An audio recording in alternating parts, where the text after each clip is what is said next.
Aleyküm selam ve rahmetullahi ve berekatuhu. Allah buyurur ki: وَلَا تَنْكِحُ الْمُشْرِكَاتِ حَتَّى يُؤْمِنَّ. Müşrik kadınlar iman getirmeyene kadar onlarla evlenmeyin.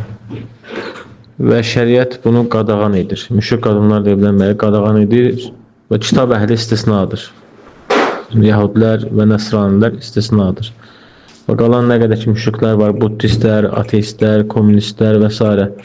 Bunlarla evlenmək icazəli deyil, haramdır və şəriət bu nikahı batil hesab edir. Və batil nikah da yəni zinadır. Yəni əgər həmin insan o qadınla evlənərsə, yəni zina etmiş olacaq. Və ona görə də etməsin, Allahdan qorxsun. Yəni hər gün zina edəcək də, belə deyək də yəni. Çünki şəriətin doğru saymadığı nikah zina hesab olunur.